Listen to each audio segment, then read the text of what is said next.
For me, communing with the mountains and communing with the land is just a huge part of backcountry skiing. And like a lot of where I ski in Alaska is a lot further away from tracks, but it's not even about the tracks. Like it's just quiet and, you know, like there's that peaceful sort of feeling of being way out there.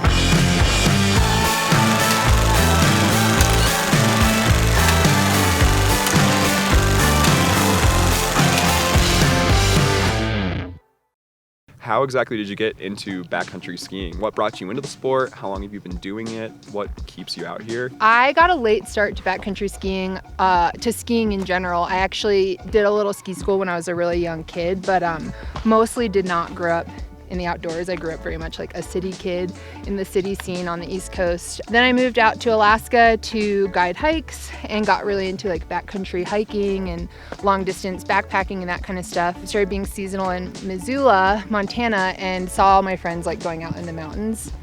The winter mountains felt really inaccessible to me, whereas like the summer mountains were accessible to me. And so I decided to try to learn to ski so I could get out in the mountains in the winter.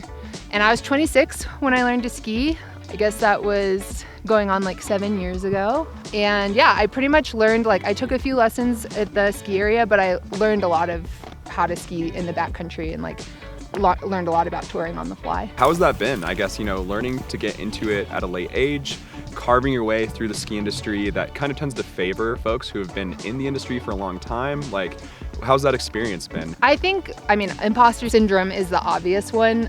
Just like you said, like the ski industry is really friendly to people who have like grown up skiing and who really rip. But that said, like one thing I've enjoyed about working with Voile is that there are brands out there who value things about people beyond how hard they rip, and like their artistic vision, their community, like the way that they hold themselves in the space and in the sport. And I think that's been great for me working with Voile.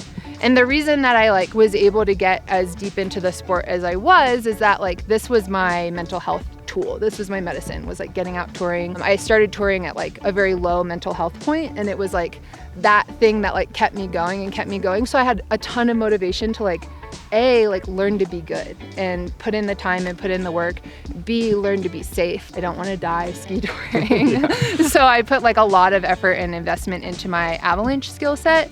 And so now I have a Pro 1. I'm on the board of the Alaska Avalanche School. And I think like those ties to the industry have kind of like helped me carve out like a bit of a different niche. What else do you do in the ski industry, you know, and what do you do for work? Like just a little bit more about how you spend your, you know, Monday through Friday. Well, I do have a day job in environmental advocacy. I am the communications director for a small grassroots nonprofit in interior Alaska, and we work on land protection. But I also freelance. I write and I shoot photos, and I do a lot of outdoor writing and ski photography, as well as some like environmental journalism. So I stay really busy. Yeah. My Monday to Friday looks a lot like a day job at the office and then like freelance work at the computer.